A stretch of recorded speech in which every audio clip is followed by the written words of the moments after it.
All right, we're connecting to YouTube. We're going live in 3, 2, 1. Well, we're probably live already. Hello, God bless and welcome. I'm Kevin Haggerty. You're watching the Godlogic Project, where we discuss current events and personal stories, always with a Christian worldview, a Christian perspective. So we kind of talk about things that are going on in the world, going on in people's lives, and we got a very powerful interview tonight with a friend of mine. A guy that I've been friends with him for years. I did not know the story that we're going to tell you tonight until recently. And I said, hey, let's make a podcast out of this. First, the intro music. Hello, God bless, and welcome. I'm Kevin Haggerty, and this is the Godlogic Project. Shut up, Kevin. That's right. That's Mike Houston telling me to shut up like he does every week. Before we get started, guys, please subscribe, ring the alert bell.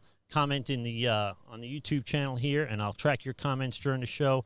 I have my friend Mike McInnis in the studio, and I'll give you a little bit of a background of Mike and I's relationship.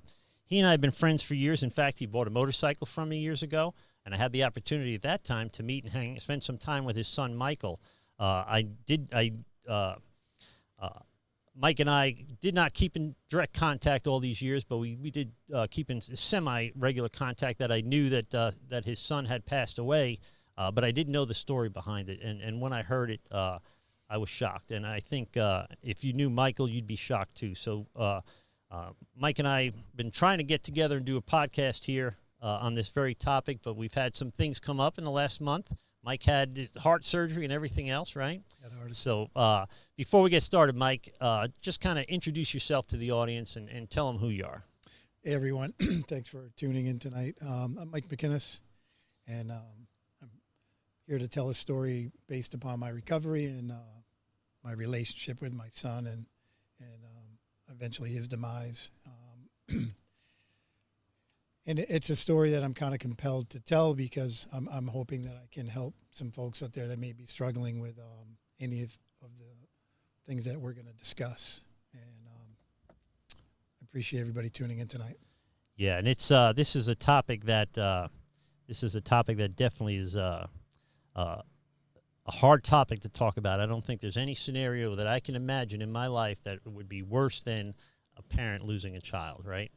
But there's more to this story, and this is not to take away from the tragedy of it, but to in fact show the providence in this, right? So this is a terrible tragedy. If anybody had the opportunity to meet Michael, he seemed like a kid that had everything going for him. He was handsome. He was built. He rode motorcycles. He'd ride a wheelie for miles. He was cool. He was smart, polite, articulate. He was everything you'd want in a son. Certainly more than guys like us deserve in a son, right? Sure. So to hear that he passed away was heartbreaking, but to hear the story behind his passing away, that he in fact committed suicide, shocked the hell out of me. I was stunned to hear that, and it is reminiscent of a friend of mine when we were kids who seemed to have everything going for him and killed himself in high school.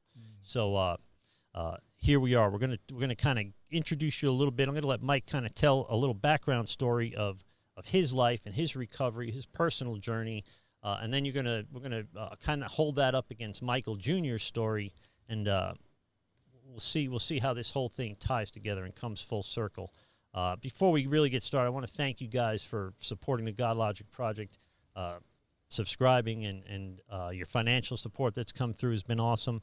If there's anything I can do for you guys, be it recovery from addiction, recovery from any debilitating obsession, if you just need prayer, email me at godlogicproject.com, and I'll reach out to you and we'll get together. And if I can't provide a service for you, if I don't have the resources to help you myself, I'll find somebody that does.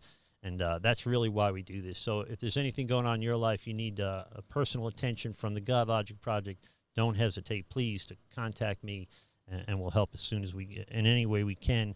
And if you got a story we can tell, particularly for God's glory, if you got a story of salvation or a story of recovery, if you're making a difference in this world and we can tell your story, email me. You could be a guest on the show. We can do it live or remotely via the Zoom app. Again, I really do appreciate the support we've gotten so far. So, Mike, kind of give us a little bit of your background with you're growing up. Now, you're from Boston or the Boston area, right? Yeah. And we're about the same age. So you grew up in the 80s, and give me an idea of what your life was like and what your journey was like leading up to fathering Michael. I mean, I grew up in a town called Shrewsbury, Massachusetts. It was a great little town to grow up in. And my grandparents were right up the street, and my parents did pretty well and good family and so forth. And I actually had a really great childhood, a lot of fun. But fast forward to I got involved with alcohol. I think I started drinking when I was around 14 years old. And I pretty much knew that had a hold on me, and I had met, I had met Andrea, Michael's mom, back when I was 24 years old, and we hit it off, and really liked each other when we first met. It was kind of like a love at first sight sort of Yeah, thing. yeah. And soon after she got pregnant, it wasn't anything that was expected. And unfortunately, How old were you guys at the time? I'm sorry. I was 24. Yeah, and she was younger than me.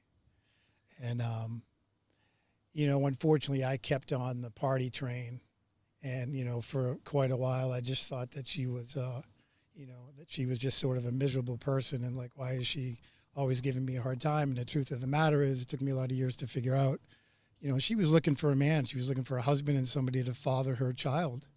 And that wasn't me. I wasn't that man at that time. I wasn't ready for it. Yeah, yeah. And I know that today, looking back.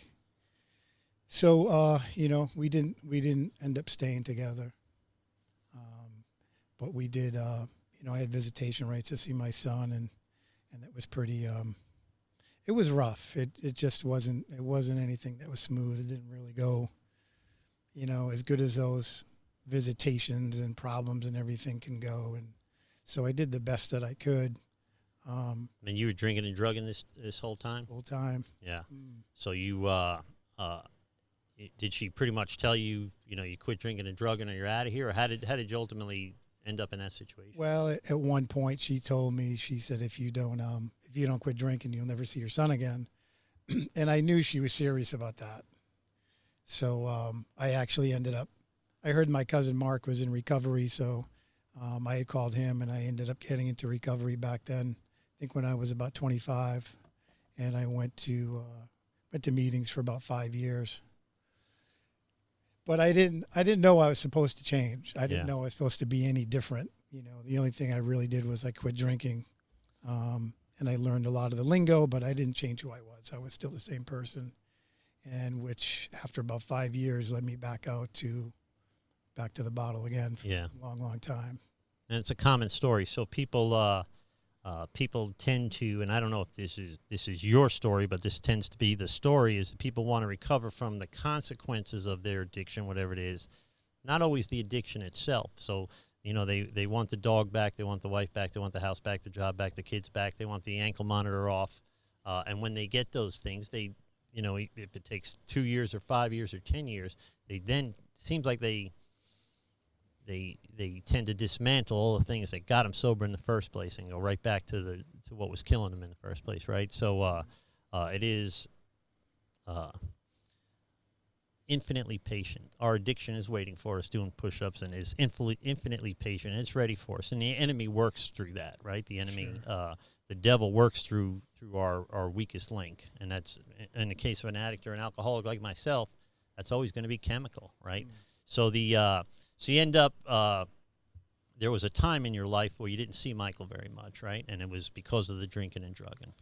Yeah, and due to that, there was some restrictions put on my visitation rights to see him. And looking back, I even know that there was a lot of times I was with him, and I just really wasn't there because probably hungover, not feeling good. And it was just not, it was hard to get a grip on the way life should really be. Yeah. And so there was a period in your life where you really didn't see him at all. What was that like? Yeah. We had an incident that happened, and I finally just decided that I can't, I'm just not going to do this anymore. Yeah. It's caused so much turmoil. He was unhappy. Andrea was unhappy. I was basically hated. So I just didn't want to be hated anymore. And I said, you know where I am, continue to pay child support. But I just wasn't a part of his life, Yeah. and I became an absent father, which I didn't want to be. But I was still caught up in my addiction and I just wasn't able to really see clearly of how I was affecting everybody else around me, which is really common with us when we're drinking and drugging and we say, I'm not bothering or hurting anybody else. I'm just doing my thing. Leave me alone. But, after being recovered for many years now, I can look back and see how I affected so many people, including my son. Yeah, and I say all the time that the recovery programs, the 12-step programs, have saved more lives than penicillin, and not just people like us, but what about our parents, our brothers and sisters, our wives, our children? That when we as the active addict recover or continue to recover, it's a relief for everybody around us, right? It is. I remember my older brother. Deep into my recovery, telling me he still has nightmares about having to go identify me at the morgue. He didn't think I'd live much longer, and he was worried. It would be, every day was, is this the day that I'm going to get the call that Kevin's dead? So we don't realize, I don't think, the impact we have on the people around us while we're doing it, and that's why there's 12 steps. We work through these things and we make amends when we can. So there was a period of how long that you really didn't see Michael at all? It was about 13 years. Really? Yeah. So he was when you got separated. How old was he, or how old was he when you got back together again? 27. All right. So he was a teen. He was 14 years old when kind of the wheels fell off. For some reason, I want to say he was around 11 or 12. Okay. The last time that I saw him. Yeah. And then I saw him again when he was 27. And tell me that story. Did you find him? Did he find you? Did you keep in at least contact during that time? A few years prior to that, I was able. I got in touch with him on Facebook for a little bit, and then he disappeared, and I couldn't find him. So he touched base with me, and I think that was kind of enough for him. And he's a young kid doing his thing, so we had lost touch again after that. And then I got back in touch with him.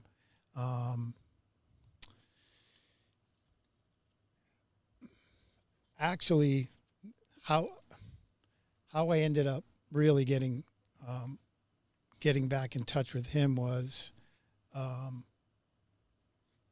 I was in a program and I was struggling at one point, and I had gotten into a relationship, and the relationship ended, and it was somebody I thought I was going to marry and be with forever, and I took it really hard, and every other failure in my life now came upon me after that. Right. You begin to start owning every mistake you ever made. Everything. And I said, see, I'm not even good enough to have a decent person in my life. Yeah. Right. So, Garth Brooks has a song about the tape of my failures playing inside my head, and every single failure throughout my life just came in, and I ended up isolating, and I drank. And I drank in my house to blackout for like 3 days. And towards the end of that, I wrote Michael a letter and explaining to him everything, and kind of came clean to him with why I was absent from his life for so long. Yeah. And to kind of give him my story that I don't believe he's ever heard, and he certainly has never heard it from me. And that prompted him to start getting in touch with me even more. And at that time, he was 27? He was 27, right. Yeah, and then I'm going to show the picture. Tell the story behind this picture. I love that you pointed that out to me. Well, I was on a business trip, and he called me out of the blue. I was up in Virginia, I guess, is where one of the corporate offices were. And I was to leave the next day to come back to Florida. And he called and he said, hey, he said, I need to come see you. You have to get me out of here now. Yeah. And I said, are you coming to visit me or are you coming to stay? And he said, I don't know. I just need to leave. So I said, I only have one question. I said, are you running from the law? And he said, no. And I said, okay, I'll call you right back. So I get online and I looked for a ticket from Boston to Tampa that landed somewhere around the same time my flight did the next day. And there was one flight and it was 10 minutes different from mine. Yeah. So I knew that, that was meant to be. Yeah. So I got the ticket and called him up and I gave him the information. I said, I'll see you tomorrow. And you flew up to Boston that day? Well, I went he went from Boston to Florida. I went from Virginia back to Florida. Okay. And that's where so we you got met. there at about the same time. Yeah, he got there 10 minutes before me. How amazing is that? After and that was the first time I'd seen him in 14 years. Yeah. And of course, I'm looking all around for him. I can't find him. I'm nervous. You're looking for a 12-year-old kid. Well, I'm just, right. And of course, with his personality, he's hiding. I didn't know that till later. So I'm kind of distraught and I'm looking around and then he just jumps in front of me out of nowhere. And he's like, hey, you looking for me? I was like, wow. And that picture was taken in the airport. It was right then. That was Tampa International, or? That was 5 minutes after we put eyes on each other in 13 years. So that's absolutely amazing. So so now he's back in your life, and I had the opportunity, like I said earlier, I had the opportunity to meet Michael, and he was striking in every way, right? So he was physically fit, he was handsome. But he wasn't. But he was also very articulate. He was super intelligent, dynamic. Right. He was a pleasure to be around all the time. And what limited time I spent with him, he made an impact on me. And I imagine he did the very same thing for everybody he met. Everyone. So he was the kind of kid that other kids may want to be like. Does that make sense? So you think to yourself, this kid's cooler than Elvis, and these other kids are. I would imagine would look up to him and want to emulate him just because he was so dynamic and so positive. From what I recall, he wasn't dim-witted or anything like that. No. He was sharp as a tack, super smart, wasn't afraid to have a conversation. I mean, he was just a great kid. We spent quite a few hours together, actually, a couple of days there. Right. So it was a pleasure. It was an absolute pleasure, and he made an impression on me in those few days that we were together. And I know I saw him after that, but so for me, it becomes shocking that I hear that he passed away. And in my world, I assumed, without contacting you, it was an overdose, because that's the kind of the circles we turn in, right? And that's generally the heartbreak story that I get is that. Was drugs and alcohol part of his story as well, or did that skip him or spare him, or? No, that's unfortunately part of it. And I feel somewhat responsible. I mean, I'm not that powerful that I can control nature, but I mean, I have the gene and obviously I passed it on to him. Yeah. But there was a lot about him that I didn't really know until he came back around again. And I really get the backstory on what he'd been going through.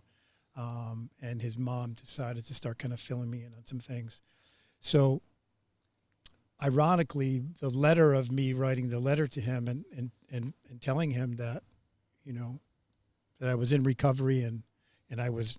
It was appealing to him. Yeah. And for years prior to that, that's why I wasn't in his life and things happened. And, I just came clean with everything. It was enough to spark his interest. And he really was reaching out for help. Yeah, did he want to get into, would you say he wanted to get into the recovery life and thought that somebody he trusted could lead him through that sort of, he did. Did he have any recovery? Did he get any time under his belt?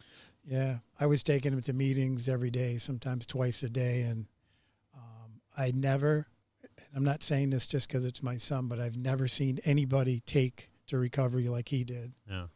I think his second meeting, he raised his hand and talked, and I was like... Well, I could picture that. Yeah, he wasn't afraid to speak out. Yeah, he was very comfortable in crowds and comfortable with himself. But, you know, when you're in meetings and people say certain things that you identify and you get the head shake, he was just absorbing so much of it. And we would spend a lot of hours talking afterwards about recovery. And, yeah, so he really liked it. Like, he just really took to it. And I mean, I couldn't have been happier, being that he was out of my life for so many years. And, you know, part of my recovery, I had to kind of go through and I mean, there was a lot of guilt, a lot of shame, a lot of remorse that I wasn't an absent dad for so long. So to have him in my life and have an opportunity to build a relationship with him really for the first time and in this way, you know, not only just as father to son, but also in recovery. Recovery was, I mean, I literally went to sleep every night, Kevin, with a smile on my face. Yeah. We'd stay up like just talking and laughing, and I'd be like, dude, I got to go to bed. It's getting late. And I mean, we could have stayed up till the sun came up. Yeah. We just had such an amazing time getting to know each other again. And he wasn't like me. He was like a carbon copy, like somebody peeled off a younger version of me and put him in front of me. He'd start to tell me something, and I would finish it for him. And he'd say, how do you know that? Or, you know, he would do certain things, and I would tell him, you know, I'd tell him the truth about something. He's like, how do you know that? I said, 'cause you're me. Yeah. Yeah. You know, I know all this.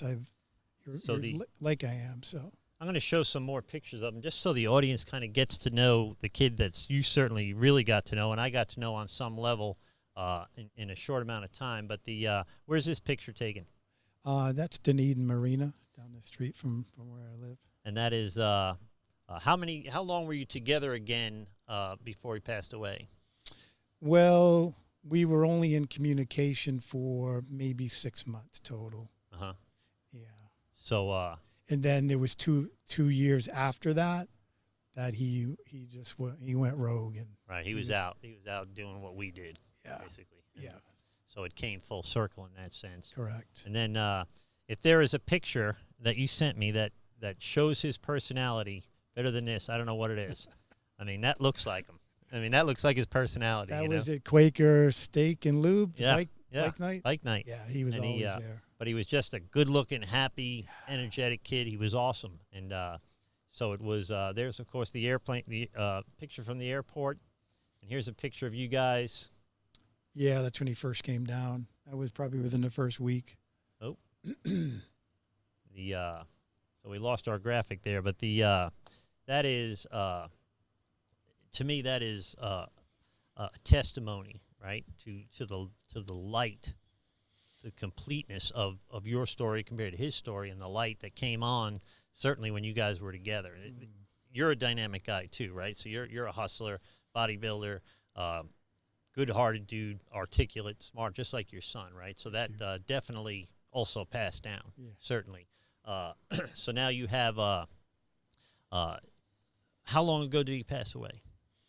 2 years, 8 months, and 20 days today. 2 years, 8 months, and 20 days. And and I heard that, and in our business, in the recovery world, you kind of hear bad news pretty regularly, and I'm like, oh, that's terrible, you know.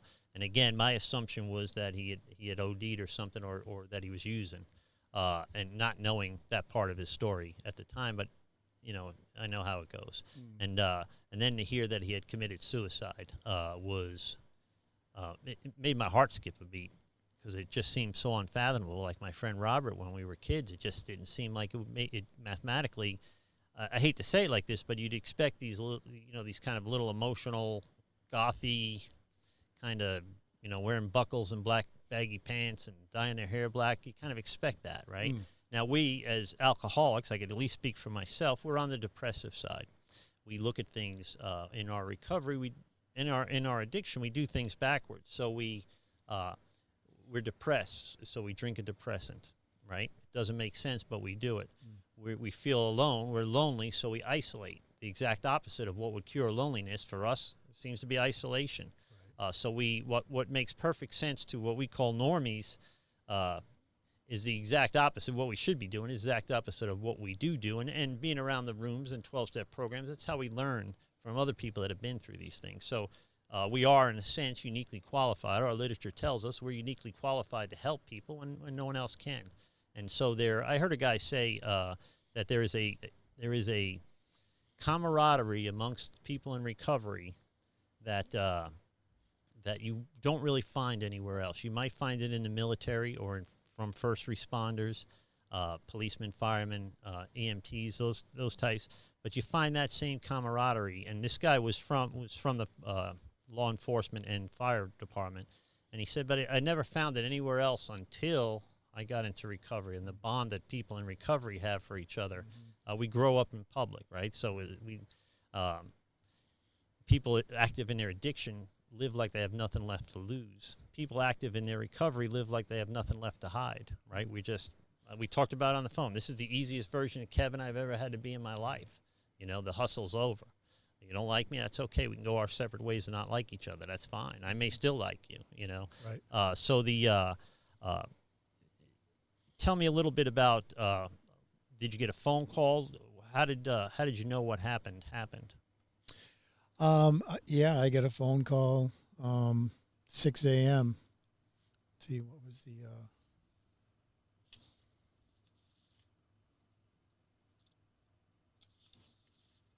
I had the actual date written down. But anyways, I did. I got a phone call. My phone rang at 6 a.m. and it was his mom. And I knew, you know, you get a phone call at 6 o'clock in the morning and it's her. And I knew that that was that call because I had discussed with her. She had a really hard time because he just had, you know, he just went rogue and blocked all the family, all the friends. Nobody could really find him. Did she have addiction or recovery in her story at all? No. Interesting. But she, I had explained to her, and I said, one thing you need to understand, I says, he may never come back to us. And what I meant by that was two things. He may never want to come back to us. He may continue his lifestyle and may never want to come back. Because when you're not living a right life, you don't want to be around others that are living the right one. Absolutely. Even if I would tell him, I don't care. I mean, I care, but I'm not going to judge you. I just want you in my life. Yeah. I don't care whether you're clean or sober or whatever. It doesn't matter. Just stop leaving my life. You know. Anyways. So I had said he may not want to come back to us, and the other side of that is he may not make it back to us. Right, and that's something that you and I deal with on a daily basis with the people that we help or try to help, but somebody that doesn't have addiction, chemical addiction, at least in their background, it's hard to hear, right? It's hard. You know it's hard to hear because it's awful hard to say, even after all these years. It is, but it's the reality of that. And, you know, I just said that may be, he may not make it back to us. And it's pretty sad because Andrea and I had some conversations and we were hoping that he would get arrested and go to jail. So we knew where he was, and we knew he didn't have access to drugs, and at least he would have a little time to get clean and sober. And he did. He had some run-ins, but he just had, I guess, luck. He just never really seemed to get in trouble. Yeah, he would always somehow slide out of things, and so we were again hoping that you know, something may happen that he would get locked up so we could kind of keep an eye on him. I've had my son's mother for 8 years go through the same pattern and be gone for 2 or 3 years and then get locked up, and I'm thinking maybe this is it, you know, 90 days, whatever, of being sober. Jail's hard to get drugs and alcohol. It's not like prison, you know. And she ended up overdosing and passing away a couple of months ago, 42 years old or something like that. But you do have that hope that maybe this is the time that they'll stop, you know. And the truth is, Mike, people had that hope in us, right? And I didn't. I always let them down. You know, I never stopped. Sure. So you get a call from his mother, Andrea? Yeah, from Andrea. And was he back up in Boston at the time? No, he was still here in Florida. And was she up there? When she called, she was at the hospital here in Florida. Okay. And she told me, she said, Michael hung himself. And the girl that he had been seeing, he was with for quite some time, she found him. Oh, my God. And she was able to cut him down and called 911, and they were able to get his heart going again. And she said, I'm at the hospital and ICU, and just get up here as quick as you can. And we have pictures taken at the hospital at the time, and he is obviously he's in very rough shape there. This is a blessing that he made it this far, in the sense of maybe give you guys some time. But yeah, he at this point had a noxic brain injury where the majority of his brain was gray due to lack of oxygen, and he was only being kept alive by the machines. Yeah, that was it. It's only a matter of time. And, yeah. And that is, I mean, choking me up looking at this right now, knowing the amount of life in that. And that's all the equipment that was keeping him going. And I think there's a picture of him and his mom. So that's what I walked into. Yeah. She walked into as well. Yeah. Yes, Andrea there. Yeah. And so now it's really just getting affairs in order. You kind of know, barring an incredible act of God, which is not out of the question, we kind of know how it's going to end at this point. Well, you know, Andrea was very patient, and you know, I knew enough just to support her and let her do what she needed to do, and she just wanted to make sure that everything was the way that they said that it was. Yeah. You know what I mean? She didn't want to. She just wanted to really be sure that there was no way that he was going to be coming back to us at that point. So again, there's nothing that compare. I can't imagine what might compare to news like this. If it was, I've always bragged that nothing could make me drink, but I'm always holding back that in the back of my mind, if anything happened to that boy in there, one of my kids or even my grandkids, would I survive that? You know, now with my relationship with God, I would say yes, but that's, you know, September will be 10 years since I've been saved. Prior to that, the answer was no, probably not. I would probably drink or drug or kill myself. And here's the thing, Scripture talks about death an awful lot. The New Testament talks about death an awful lot. More often than not, they're talking, it seems, about spiritual death, as if it's more important than your physical death. Your soul, your salvation, your eternity is more important than your physical body, right? I have been, in my life, spiritually dead, right? I would rather be dead than go on like I am, sober. Not only when I was drinking and drugging, but I've been that way in my 31 years of sobriety. So I can really relate to the idea that your spiritual death is a feeling of absolute abandonment, right? And I've been there in my life, and certainly Michael was there in his life, and I know you've been there in your life. So it is absolutely tragic that something like this would happen, and then the effect, Mike, is what I'm asking is, what about your recovery at that time when this all took place? What was going through your head? Well, I will tell you this: I've never felt God closer to me and more of a presence than I have in my entire life during that time. Yeah, I don't know how I made it through it. I really don't. And I don't know how the rest of the family made it through either. And I don't. It's a surreal experience. I mean, I got through it. As far as you know, my recovery is concerned, I didn't think about having a drink until somebody asked me. I had a bunch of people call, and I even had somebody say, you know, it's okay if you were to drink. Yeah. We understand. And I said, well, what that's terrible advice, by the way. Right. I'm like, what would that solve? Yeah. I said, would it bring my son back if I had a drink? Because if it would, I'll have a bunch. I'll trade. Yeah. Right. And so there was really it was just never a thought of mine until somebody brought it up. So fortunately, you know, my recovery was pretty strong at that point. Yeah. You had some years by then. Yeah. And you developed a relationship with God through all this too. We talked a little bit off the air. So, my life now and my life 11 years ago, I don't know how I did it. I don't know, you know, it seems to me that sometimes God comes to you exactly when you need it. Mm-hmm. In my case, he kind of prepared me a year or two early for what was coming, right? So the last 10 years of my sobriety was way tougher than the first 10 years of my sobriety. And there were times, honestly, where both my faith and my recovery were paper thin. That there was time in my life, 6, 7, 8 years ago, where the only thing that kept me from drinking was I didn't want my son to have 2 jacked up parents. Right. And I'm like, if she's out there, I can't, because the boy deserves better than that. Mm-hmm. So it is an act of God that people like us even quit drinking and drugging and everything that goes along with it. Yeah, it's divine intervention. There's no doubt. We're simply not capable of it. And then you go through something like this with Michael, and you do it fairly well, right? You do it with a degree of grace and class. Grace and class are 2 things that don't go along with active addicts. So that comes from somewhere else, Sure. So there is in hard times a peace that surpasses all understanding.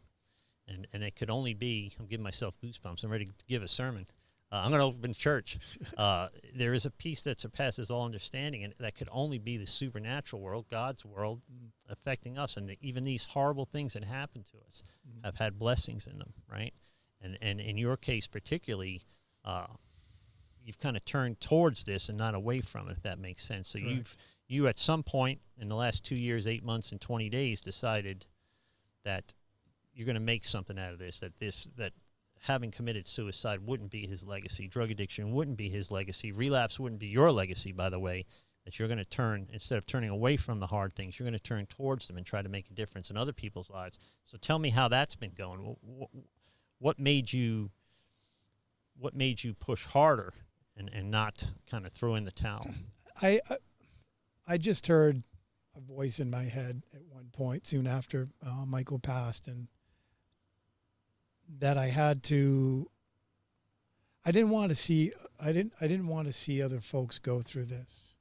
And I wanted to be able to reach out and help some other people that are struggling. I never really get the chance with my son. I tried, and he just really wasn't ready. He was ready for a bit, and then he wasn't ready.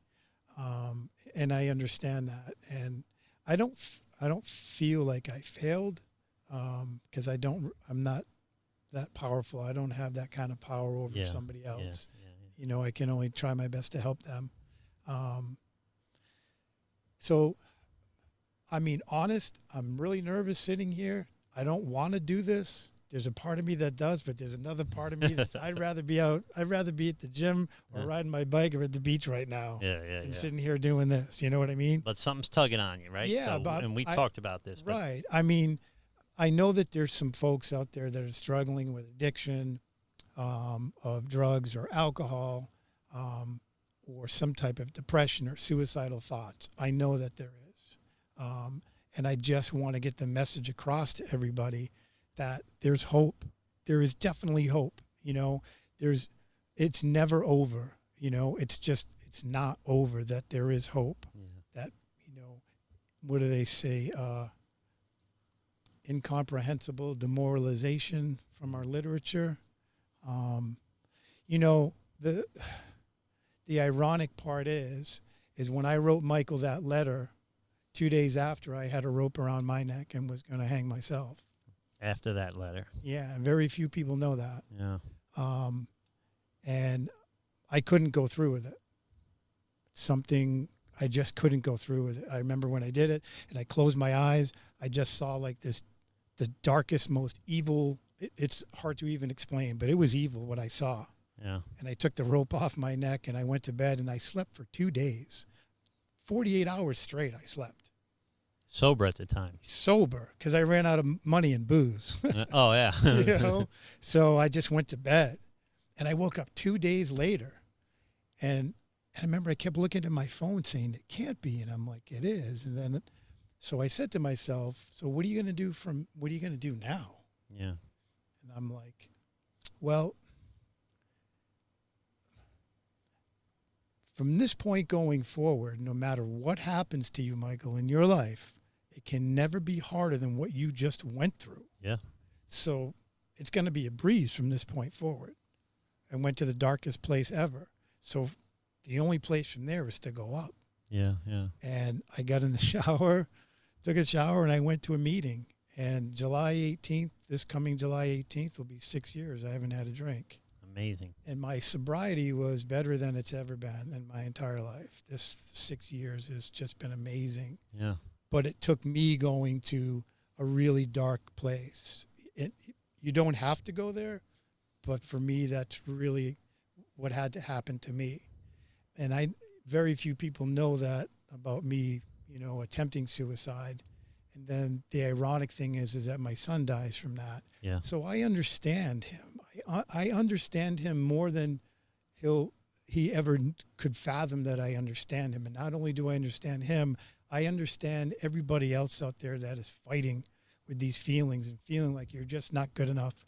You're just not good enough, and there's no hope, and there's no way out of this. Spiritually dead. Everything. Absolute abandonment from everybody, including God, is what I felt. Absolutely. And it spirals, and it gets worse and worse until you're down that bottom of the hole, and there's just no hope. There is zero hope. And most folks really just want the pain to end. That's why I had contemplated it. I just wanted to stop hurting. Yeah. And I couldn't get that hurt to leave me in any other way. So that was an option at the time. And unfortunately, that was my son's option as well. And I wish to God it just wasn't an option for him. But it was. And I understand. But in that light, and every bad thing in my life, Mike, I swear every bad thing that's happened to me has had a blessing in it somewhere. Absolutely. And in this, the most horrific thing that a parent could sit in a podcast studio and talk about may bear fruit exponentially. In other words, you're now starting to lean into some public speaking. You're trying to get this Michael's story out there, your story out there. We're trying to get to people that feel like I felt and you felt and Michael felt that there is a God that loves them, first of all, that we should be deriving our self-worth from our relationship with our Creator and not our status with men, women, bosses, money, people being afraid of us, being cool, whatever it is. All those things need to take a second seat to that Creator relationship. Right, because when you feel like the world hates you, God still loves you. He always has and always will. Yeah. And that's the most important. And it's the stereotypical footprints in the sand. Mm-hmm. What stopped you, what stopped me, certainly wasn't me, right? Correct. I'm a moron. So I took a handful of pills, put them in my hand. I wanted to feel better. Right. And then I started thinking, well, my kids are going to be better off without me. I have a ton of insurance. Everybody's going to be wealthy. Maybe I did my best, but I can't stay. I can't do this life. I'm not cut out for it. And dude, I put those pills back in that jar, and at 10:30 in the morning, I was sitting on the edge of my bed in my big house, wringing my hands in absolute desperation and fear. By 11:30, I'm sitting on the edge of my bed, and I'm wringing my hands in joy. I mean, I can't believe God saved me a second time. I wasn't worth saving the first time. I was a little scumbag, right? And now he saved me in 1989 from drugs and alcohol and crime, and I took this beautiful gift of salvation. I treated it like a crocheted sweater from my grandmother. I folded it up. I said it was nice, put it in the closet, never looked at it again, Stayed in my will, not in God's will. And here I am. I was 17 and a half years sober, and I got employees and customers. I don't have a friend in the world. I'm halfway through my life, 37 years old or something like that, and 38 years old, and I got nobody to talk to about this, right? This beautiful thing just happened to me, and the only relationships I had to do with money, right? So I wasn't going to waste it, right? I went to a meeting that night. I started lying to my now ex-wife where I was, so I go to 2 meetings in one day. Most guys lie to their wives to have fun. I lie to go to AA meetings. Kind of, I know for you the same thing kind of happened, because at some point you decided in our conversations that you want to get out there and get your story out there and get Michael's story out there and try to make a difference as much as you can, right? I just want folks to know that there's hope, that there, no matter how bad you think things are, no matter how bad you think that you are, there is really nothing on this planet that is not fixable to some extent, maybe to a full extent. Yeah. But there is always a way back. There is a way back, right? There is a way back. Yeah, and it is. And not only that, the ones,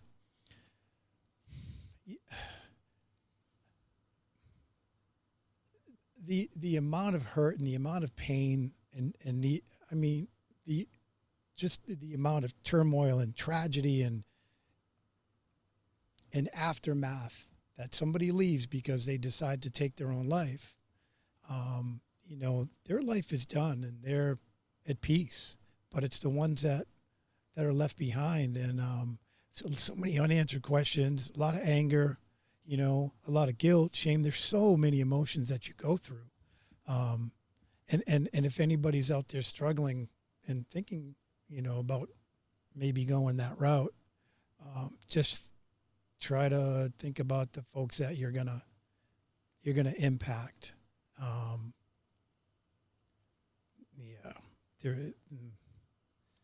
It is. It's hard for us at that time, and I'm sure it was hard for Michael at that time to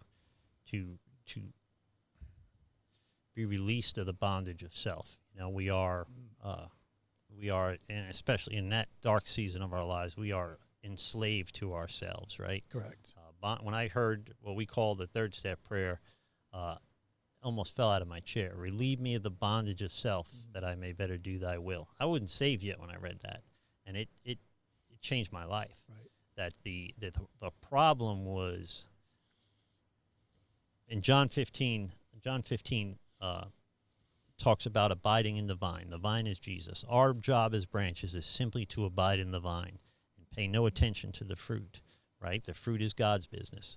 The vine dresser, God the Father, will come and prune the branches every once in a while, not out of punishment, but that they may bear more and better fruit. So we're going to go through hard times in our lives. The kind of the moral of the story is we're going to go through hard times in our lives that we, but those things are no longer happening to us; they're happening for us. Right. When we're abiding in the vine, the tough things that happen in our lives, we think to ourselves, what am I supposed to learn from this? How am I going to grow from this? And we seem in the body, in the armor of God, we seem invincible spiritually. That your son passed away. My son's mother passed away recently. Very tough on the boy, 11 years old. And it was never a doubt in my mind that this was part of God's plan, and that while I don't like it, I don't have to like it. God knows how this ends, right? And that we should then turn and simply trust God with the outcomes of these things. And I can't think of a bad thing in my life that the outcome wasn't better than what I went through, right? So I got tangled up with AJ's mother. I got AJ out of it. I mean, how much better can it get, So even something like this, something great can come from this. And that's kind of where you're at right now. You're at the precipice of stepping into public speaking, reaching out to people that they themselves or someone they love is struggling with these things. So I'm going to tell the audience kind of what you're working on now, who you're working with, and I'm going to try to pull up some of the slides that we... Oh, okay. So one of the areas I'm working with is with Recovery EPICENTER Foundation in Clearwater. And there's, I think there... Yeah, I'm going to put them up on the screen right now. Mm-hmm. So there's a web address there. There's an address, phone number. So those folks you can reach out to if you're struggling with addiction of any type, suicide thoughts, And you can get them at recoveryepicenterfoundation.org. They have, by the way, been on the show, and I will put that link in the description when we permanently upload this episode. So you'll be able to click on the link through the description and get right to them. And they're great people doing great work over there. So I refer people to them all the time, and they really do. As far as the recovery community goes, they're doing a lot of the heavy lifting. They do great work over there. Fantastic. And then we have, you can reach Mike McInnis at michaelstory@gmail.com. So if they need some personal interaction with you, maybe a little one-on-one talk with you would give them hope. They can email you. You reach out to them and absolutely, and see if you can't help guide them through this process. Either the parents or if it's a child, the parents are going to need your guidance through something like this, sure. and also people like that are going through it themselves. So you have a double-edged sword, having it been both your experience and your son's experience. So you are uniquely qualified where no one else is to speak from both sides of that table. That makes you a branch that's going to bear much fruit, right? So yeah, and the reason I decided to create an email address is, there may be some folks that might be a little shy or a little hesitant to reach out to a bigger organization. yeah, They may not, and I understand that. If somebody simply wants to just email me to make it a little bit, maybe a softer communication. yeah, cut their teeth a little bit. Right. I mean, I'll do whatever I can. I'm not an expert. I'm not a counselor. I'm just a person that has some experience going through this, and I want to be able to help guide somebody or send them in the right direction. And get somebody, not only get the potential suicide victim through this process, but and that they don't do it, but then right. Get the family and the loved ones that surround them, that right. they were such a big part of their lives, and you can help them get through this process. Now, Michael was mathematically a small part of my life, but made a great impression on me, right? So when I heard this, my heart broke for a second, and not just because you and I are friends, but because I knew the kid. He was awesome. Yeah. He was somebody that you would admire. So we also have on here, folks, and all these links will be in the description down below.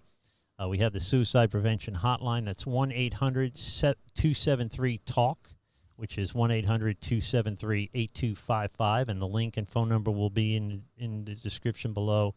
And also, you can call. You can dial. Just pick up your phone and dial 211. Tell them your situation, and they will coordinate services for you to help you through whatever you're going through. So, 211 is a service that I encourage people to use, and I've had my people that I've tried to help use that service. Be it they need a roof over their head, they need rehab, they need anything. So there are a lot of services, a lot of people like Mike and myself out there, like the people at Recovery Epicenter, waiting with the resources to help. So if all you can do is message me at godlogicproject.com, feel free. I'll steer you in the right direction. I'll pray with you. You can tell me your story, and if I can help you in any way, I will certainly do it. It's what Godlogic Project does. It's the point of this ministry, is to make a difference in a fallen world, right? A Genesis 3 world. So that dialing that 211 number is also a big help. And then remember, of course, 1-800-273-8255 is the suicide prevention lifeline. They also have a website, and if I wasn't old, I'd be able to read it, suicidepreventionlifeline.org. So that is another opportunity. I'll put that up on the screen one more time, but that's another opportunity to get some help there. And then there is some advice at the bottom here. I'm going to kind of zoom in on that, but for suicide prevention advice, wait. W is for watch out for signs of distress and changes in behavior. A is ask, are you having suicidal thoughts? I, it will pass. Assure your loved one that with help, their suicidal feelings will pass with time. T is talk to others. Encourage your loved ones to seek help from a GP or a health professional. And I know that initial first time reaching out to somebody is the hardest for me and for so many others. It's a 1,000-pound phone call. It's the hardest thing in the world. And I remember when I first got into recovery, and I had a little homework to do, and it was basically about getting honest with myself about something that was pretty small. And it took me a long time till I finally said, okay, you're right, that's me. I'm inferior in that part of my life and my character defects. Yeah. And then I worked on it. And I remembered it wasn't really anything major, but once I went through that one thing, I was like leveled, and I was elated. And I remember saying to myself, that's it. That's all I had to do was just do that. Yeah. And the amount of relief that I got from that. It's setting you free, bro. Yeah, I just want to encourage people to not keep it to themselves. Just reach out somehow to somebody. Yeah, I tell folks, your mind's a bad neighborhood. You can't go there by yourself, right? Absolutely. There is, you're not going to, I think the worst advice I ever got in recovery was think, think, think. So I'm not qualified to do that. I mean, speak, speak, speak, share, share, share. You're only as sick as your secrets, and you've got to get those things out. And you've got to, believe me, you're not going to sit down with someone like me or someone like Mike and tell your story and shock them, because the things we've heard and the things we've done ourselves are unthinkable. The incomprehensible demoralization happened to us. We didn't get into recovery. I didn't show up at a 12-step meeting on a winning streak.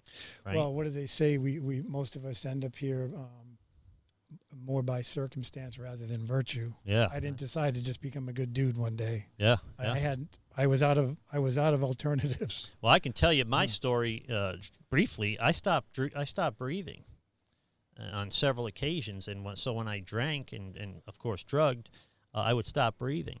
So to me, it was okay. This is how it ends. I'm 21. I barely have to shave, and I'm like, I'm ready to go now. And turns out when I was about to go, I wasn't ready anymore. Right. So it doesn't have to get like that. The next bottom for me was dead. Right. And it wasn't jail, it was an institution. I should be so lucky. But that thought that I don't want to die. 1989, 21 years old was all it took, right? And it took me a while to detox by myself, so it was 9 days before I went to a meeting. And although I made a lot of mistakes in recovery, I probably made every single mistake you could mathematically make in recovery. I didn't drink and drug, right? And I've had divorces and repossessions and foreclosures and you name it, every bad word that you think will break you, that this will be the end, right? Turns out those things aren't so bad. And it's just life sometimes. Yeah, and God got me prepared before I came to faith in Christ, by the way, on a winning streak. It wasn't like I was trying to become a Christian. I had a big house. I had a hot girlfriend. I had a new baby. Plumbing business was going well. And I'm home one night by myself, and I tended to watch nerdy stuff on TV, especially when I was by myself. So I'm flipping through Netflix, and I watch a documentary called The Case for Christ. By the end of the movie, I was hell-bent on debunking everything this guy said in this documentary. Proof of the resurrection brought me to faith, logical proof. They say the mind cannot embrace what the heart cannot embrace what the mind rejects. And I spent the next 2 or 3 weeks reading books and trying to debunk this silly story of somebody coming back to life. And it dawned on me there's more proof that it happened than it didn't happen. And if that's true, it's the most important thing in the world. And I went back a week later or 2 weeks later and looked at the calendar for the night that I was by myself. And it was September 24th, 2010. And so this September 24th will be 10 years. So there's no telling what gets you there, right? The point is, in 2010, I was riding high. By 2012, the wheels had fallen off. Everything was falling apart. My son's mother, we broke up, she went back to using. Custody battles, cops trying to arrest me. Every terrible thing you can go through. I was going through it, right? The thought that this too shall pass, that I can get through this, that if I turn this over to God, if I trust, the state of Florida forced me to, so it's not like I did it out of any kind of degree of integrity, but if I have to turn my son over to this woman and this lifestyle because they're going to put me in jail if I don't, I have to trust God. And within a year, I had the boy 24/7. So it was exactly what I wanted, not the way I wanted it, right? Well, that's a great thing about recovery is it gives us a solution today. Yeah.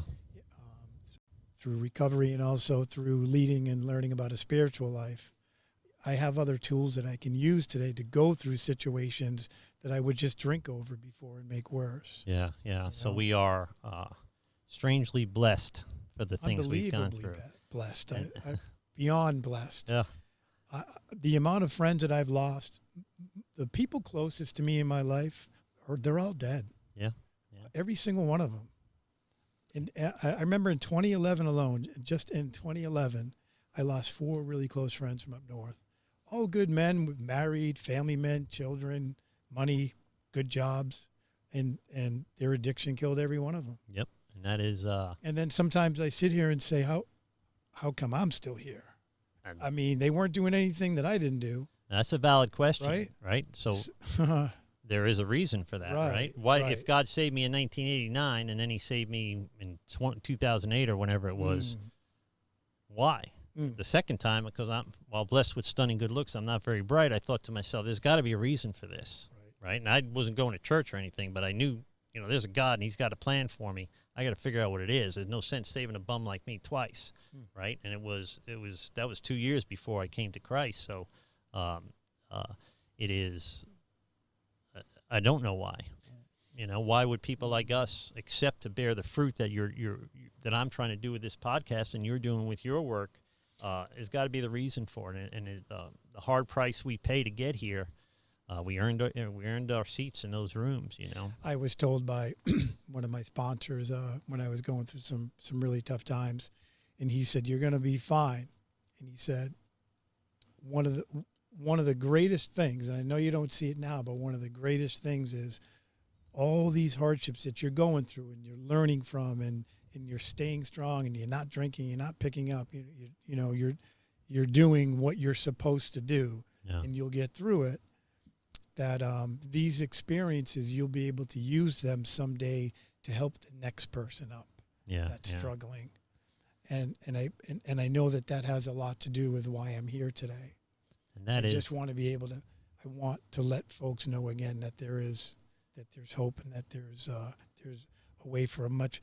I got sober because I wanted a better life. Period. Yeah. That's the only reason I got sober, because I kept blowing my life up, wrecking my own life. I was my own worst enemy. Yeah. Right. And then you do it again the next time. If people did half the things I did to myself, I'd hate those people. Right. I mean, I've been my worst enemy, my worst critic. Yeah. Right.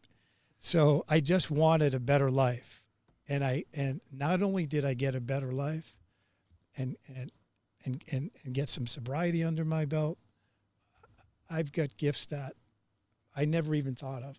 I just never even thought were possible. So I just want folks to know that there is a much better way of life out there. No matter what you're struggling with, things can definitely turn around. And if I can be of help and be a catalyst in that arena, I'm willing to do so. Well, we're at the hour point, first of all, and now I should tell you something you did not know for the whole show that I figured out while we were talking. Is for some reason it doesn't seem to be streaming to YouTube, so I'm going to have to upload a recorded version of it. Okay. Luckily, I've also recorded it. Great. So there's nobody watching live, so there's no comments to answer, and there's no phones to answer because we're actually not live right now. Okay. I didn't want to tell you and throw you off your game, but now you might as well know. I will get this content up, edited and up over the air before I go to bed tonight. I won't be able to sleep until these things are right. So, and that's also a sign of a good alcoholic. Absolutely. So I just wanted to put this picture up. This picture, just the fact that he's holding a dog. I mean, this is a kid that has such a good heart, And, he loved animals, all animals. Just was attracted to them. He was attracted to he was pulled to the animals were pulled to him. Yeah, there's an unconditional love there. So since AJ's mom passed, I talked to a therapist and she had me look out for some behaviors. The only behavior I picked up on was that he now wants the dog with him all the time. He always wants a dog in his room, in his bed. Can she sleep with me? So, and she said that's unconditional love. That's what he feels with that dog. So prior to that, he pet the dog and play with her, but he was mostly didn't pay much attention to her. But now in the last 2 months, he wants the dog with him all the time. He'll come and find her and take him in his room and close the door. So there is an unconditional love. Animals are great. We're going to kind of wrap things up, guys. As always, I appreciate your support of the Godlogic Project. If you would support this ministry financially, certainly there'll be links down below that you can do that in. If not, that's fine. If you would just subscribe, ring the alert bell, and be part of the conversation when we do this. I'll figure out by next week how to go live again. I don't know what software problem went wrong, but some reason we're not live right now. Anything I can do to help you guys, certainly godlogicproject.com. You can get to all our social media links there. You see our stuff on social media, share it. If you got a story you want to tell, message me, godlogicproject.com. If we can build a show around your story, we'll certainly do it.